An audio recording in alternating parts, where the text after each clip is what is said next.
Hey, White, in the video of Kevin after the game handing out the game balls, looked like you had a pretty shocked reaction when you heard the defense only let up 94 yards. Just what was going through your head when you heard that? Yeah, that was genuine. I was not expecting to be filmed during that, but no, I mean it's impressive. I mean our defense is playing really well, and it gives us an attitude on offense too when they're playing well. What's impressed you the most from these first three games of the defense? I mean I'm trying to go over plays and mistakes on the sideline, so I don't get to watch it as much as I wish. But seeing the line of scrimmage, the way they're playing fast, they're playing sound. It's fun to watch. Whenever you see a team that runs the ball as much as Tennessee does, and hold them to those numbers. I mean, it's pretty impressive. Thanks. All right, next we'll go to Daryl.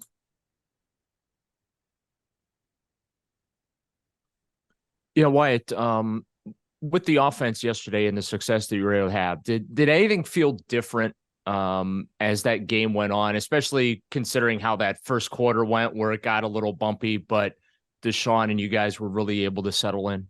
Yeah, no, I mean, it's hard to score in the NFL. I mean, that's a really stout team, and defensive front. That front seven is unbelievable. So even though I wish we had a couple more yards on the ground, to be able to pass the ball we did was good. Deshaun played really well. We protected well. Mari Cooper is unbelievable. So testament to them. Firing on good cylinders. We just gotta keep it going. You become famous for your down the field pancake blocks, especially, in the run game. What's different though when you're blocking for a quarterback like Deshaun, who's extending those plays? You got to go forever. You got to block for affinity. I think there was one play yesterday. We were on a slide side, and I was just blocking Autry, and I'm like, oh, okay, 4 seconds, about 5 seconds. I'm feeling, it's been a little bit of time, and all of a sudden, you still see him running and making a play, and it's he's strong. He's a big quarterback, so one arm usually won't take him down. So he's fun to block for. Sometimes you don't know where he's going, so you're like, which way do I block my guy? I gotta let go to the side, but you always try to use your feet to stay in front of the block. All right, next we'll go to Ashley.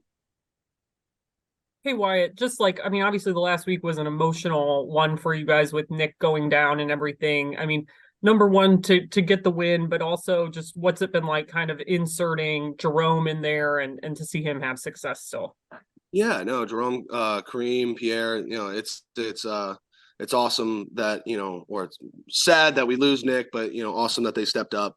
Like I said, I wish we had about 100 yards more rushing. That would have been really nice. I know Coach Callahan would have been really happy about that, but no, we were able to execute when we needed to, especially later on. There's a couple plays that I know all the offensive line wish they had back. When we had a chance to go into victory formation, the last 2 minutes, we gotta be able to do that. We took time off the clock when we needed to. We scored when we needed to. So the execution was there. Third down was good. But to be able to, really, close it out. But again, that's a really good defensive front. And when you're blocking your one-on-one, there's a chance that, not everybody's going to be perfect. So, they stepped up. We just got to, continue. No TFLs, but we were able to be resilient. If we did have a bad play, we were able to, kind of pick it up and, make a big play the next play or later that drive. So that was good. And I know we're obviously early in the week here before you guys play Baltimore, but just what you've seen from their defensive front so far and just ending this stretch where you see all three division opponents in the first 4 weeks. Yeah, no, it's a lot of fun, whenever you play the best of the best, and for some odd reason we have the best defensive lines in football and in one division. So, our work's cut out for us. We have, really good offensive line, and they have a really good defensive line. We just got to be able to, like I kind of said, execute. That's a big thing that we have to be able to do, and get the run game going, because that makes everything else work. All right, next we'll go to Jeff. Anyway, it's a two-part question. What are some of the intricate things that you go through working next to a new right tackle in Dwan Jones? Yeah, I mean, I feel like just the past couple weeks, getting that Ohio State jargon out of there and getting that Cleveland Browns jargon in. It's not easy. I could not imagine, coming from college and playing. I did start, but I think it was like the ninth game or something like that. So I had a lot of time to learn the playbook, learn the communication, code words, all this different stuff. But he's working his butt off. He's smart. He's playing hard. That's all you can really ask for. You just got to be able to. Sometimes I'll say something, he'll say something else, and I'm like, that must be something from Ohio State. I don't know what that call is, but kind of just be able to play off each other and play at a high level. And so the second part, then you kind of answered, but how has he played? How have you seen him improve in these 2.5 games? Yeah, I mean, the last 3 weeks, I mean, obviously we lost to the Steelers, but that was a weird, crazy play at the end of the game. I mean, as bad as we played, as a group, I gave up a sack early on, which I know gets in, quarterback's head, gets in my head. I mean, we're all human, but be able to, handle that team. And then, it was just a, crazy play at the end of the game that kind of, lost us that game. But at the same time, we had a chance to win in the fourth quarter. We just got to take advantage of that. And, he's playing hard. He's learning all the stuff, I would say that this is not an easy job to do, especially against TJ. And now, he's played, really good DNs. Everybody has good DN, and this week is no different. So as long as he's willing to study, be ready to go, and everything, it's all I can ask for. Thank you. Yeah. All right, we'll take a few more. First one from Cam. Well, you mentioned it earlier, but I wanted to ask about that attitude you talked about. We know Jim Schwartz says he wants the defense to play with passion and swag. Yesterday, we saw Deshaun and Kevin Stefanski chest bump Amari Cooper celebrating in the end zone. Is playing with that same passion and swag the defense is kind of preaching something that's important to you guys on the offense as well? Yeah, Coach Stefanski chest bump someone. That's crazy. I would never guess that one. But no, it's seeing the defense do what they're doing. We go against them every day in practice, so we know. I can tell you how good that defensive line is. The linebackers, the DBs. It's a stout team. To be able to do what they've been doing. Like I said, they gave us every opportunity. If we don't, spot the Steelers 7 points, I think that it's not even close in the fourth quarter. But they, they hold them to 3 and outs, and you got to be able to run the ball. You got to be able to run action, play action. If you got to drop back and go into empty, whatever it takes to win the game. And that's kind of that swag. I wouldn't say as offensive linemen we have swag, but it is it's whenever you're sharpening that iron, you're beating the other guys up. There is a little bit of swag there, and you obviously you see the defensive line doing that to other teams, and you're like, all right, if we have to deal with that in practice, we can handle the best of them. Thanks, Wyatt. All right, we'll take 2 more. First one from Dan. Hey Wyatt, obviously Kareem Hunt back in that game. How fun was it to see him kind of out there running like the old Kareem Hunt, trying to hurdle guys and all of that? Yeah, with reckless abandon. No, he was good. Kareem runs extremely hard, and he plays passionately. He's going to be talking smack to the guy that's lining up on you. It's awesome. It's such a good time when he's firing up the defensive line. You're like, hey, I gotta block that guy. He's ball of energy, and when it comes to the game, he's all about winning and being a good teammate. So I'm thankful for that. It's sad what happened to Nick, but for him to come back and he made a joke. He was like, gosh, those hits that you don't feel as bad when you're watching the game from the couch. It's you don't hurt as bad the next day. I was like, yeah, I bet that would be so. But he's focused, he's locked in. Once not playing for a little bit and then getting back into it, I know that he's raring to go. And then I know you guys probably haven't really started a whole lot on Baltimore yet, but you were lockered real close to Jadeveon Clowney. So is there some excitement to kind of get to go against him this week?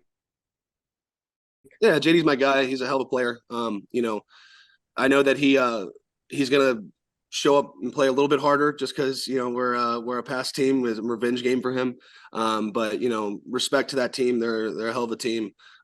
We just got to, you know, play well, execute. And if we can do that, you know, we're a hard team to beat. Thank you. All right, and last one from John. Hey Wyatt, I'm just curious. Deshaun had a kind of a shaky first quarter a little bit there, and then really blew up in the second, third, and of course in the second half. What did you see in his demeanor and into the flow of the game in the huddle on the line that really excelled Deshaun to what we're hoping to see out of him? What was there a particular moment that changed that you saw, or was what made him, or what changed in his progression yesterday? Yeah, I mean, I don't know if I'm not a very aware person, but usually I'm so focused on who I'm blocking and the scheme of what we're doing. I'm not really, you know, noticing that stuff. You know, I'm more focused on the nitty gritty. You know, what the line, where the linebackers are, what personnel we're in. But you know, he was rearing to go. You know, he was ready to go. You know, making passes. You know, Amari making catches, you know, drawing fouls. You know, there was a little bit of a, you know, energy that came to it, and then our defense playing really well.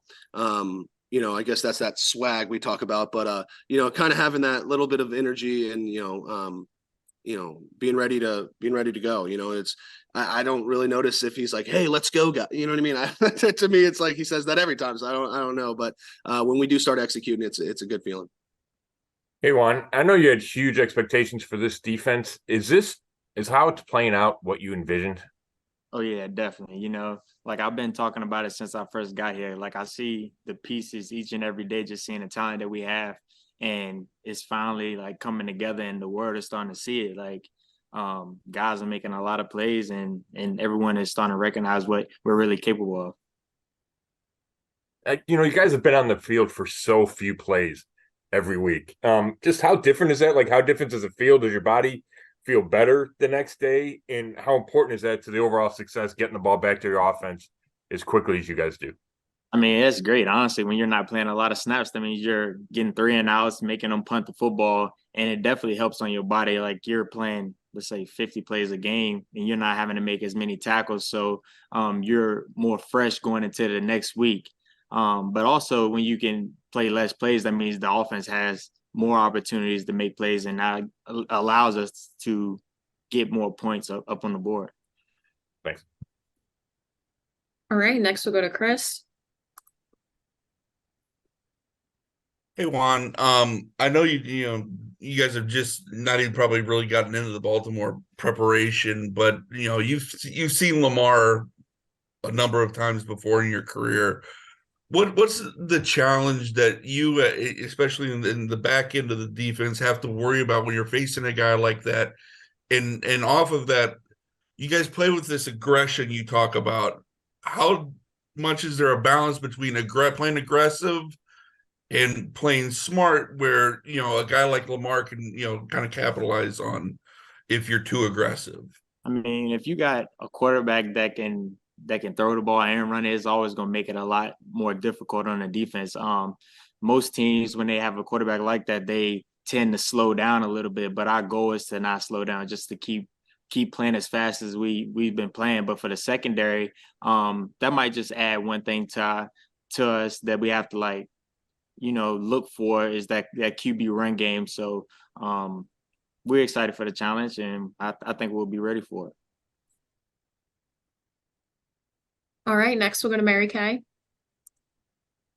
Juan, Coach was telling us that he delivered a game ball to Nick Chubb. So just wondering, you know, from you, how cool was it for you guys to go out and win that first game without Nick Chubb, that first full game without Nick?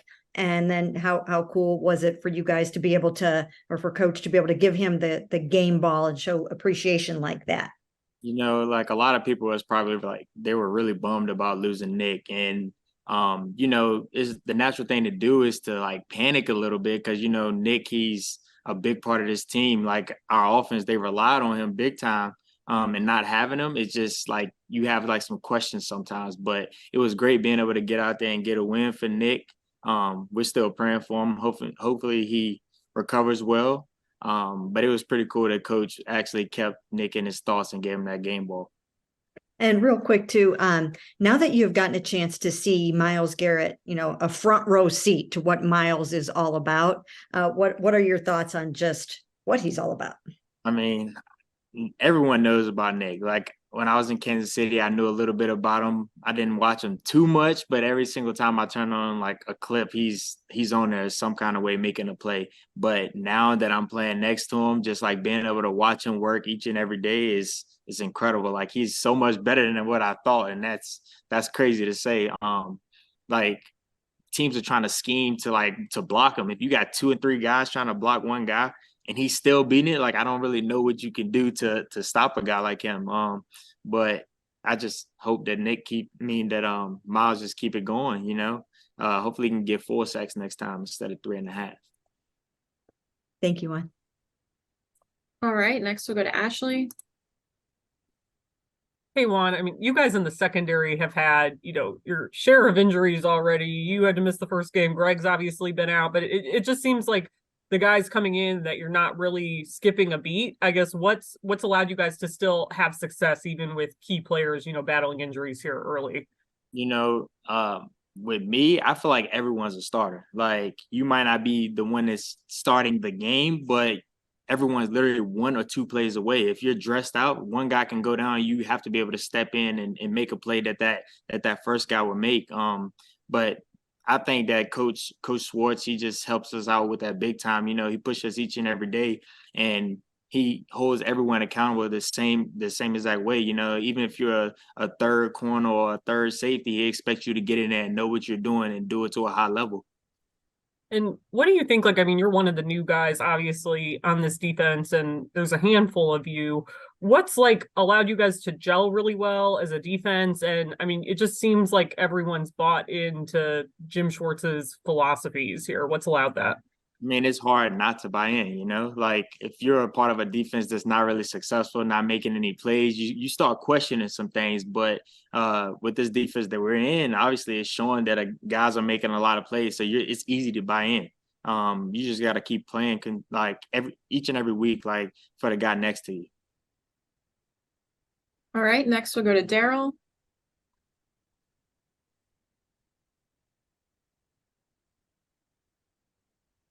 Yeah, Juan, what has made you guys so successful on third downs? I don't think I've ever seen a defense allow opponents to convert less than 20% on third down.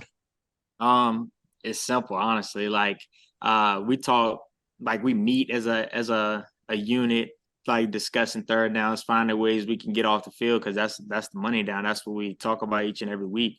And we hold ourselves to a high standard, each and every day.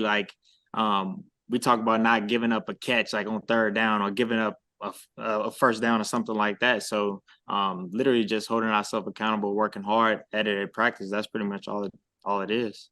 And one of the key moments in yesterday's game really seemed to be after the turnover, that first red zone series that you guys had to defend, and then you pushed them back 9 yards and forced a field goal. Just if you could, that sequence, how important was that, and what did that tell you about you guys as a defense there when you're put in such a tough spot like that? We always want points from our offense, but you never know. It's football. You could turn the football over, but we really don't care about what the offense do, honestly. You just got to attack it. I don't care if the ball's at the 1 yard line. You got to go out there just trying to eliminate points any way possible. So that's what we did. We just went out there and attacked it, and the ball somehow they lost 9 yards, just playing hard and getting in the backfield. All right, next we'll go to Jeff.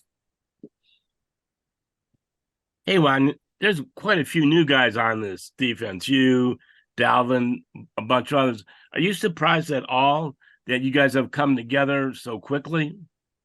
Oh, no, not at all. We've been here multiple hours together, OTAs. It was a little slow when we first came together, just because we have to learn the defense, got to know your teammates. But I feel like we've been doing a really good job, hanging out outside the facility. That's what's allowing us to play so much better, because we know our teammate. It just makes you want to play better for the guy next to you when he's basically your brother and not just a teammate. All right, we'll take a couple more. Next, we'll go to Cam. Hey Juan, kind of off of that one. With those new guys, you guys have said you bought into Jim Schwartz and the scheme and what he wants you guys to do, but about your specific skill sets, is there something that stands out to you as this is what complements each other so well on each level of the defense? It seems like there's a lot of things working well from the defensive line to the linebackers, corners, and safeties. What stands out to you about that? You know, with some coaches, they basically just have their scheme and then they just stick to what they do. But with Coach Schwartz, is what I learned is that he calls plays to basically in our favor. Like if, for example, if I'm a really good cover guy, he's going to put me in situations where I'm going to cover. Like if you look at Grant, he's really good at working in the box. So he's going to find a way to put Grant down in the box. He's putting us in the right positions to make plays. Thank you. All right, last two. First one from Justin. Hey Juan, everyone's talking about that end of the half play that Miles made, obviously with the sack and then sending the Titans away with no points. But the play before that was you out in the flat making that tackle. How big was that, making that first big play as a Cleveland Brown in Cleveland Brown Stadium? How'd that feel for you? I mean, it was nice, honestly. Like, I didn't really think too much about it. Like, I was just trying to do my job, and the ball just came my way, and I made a tackle, and I just heard the crowd go crazy. So, I mean, I just had to celebrate with it and bring a little bit of swag. But it definitely did, like, feel good to finally, like, make a play and the fans be able to cheer for you. Like, that's pretty much all I can say about that. Thank you. All right, and last question from Scott. Hey, Juan, I got two real quick ones. What of all the good stats that the defense has put together, do you have a favorite, and what is it?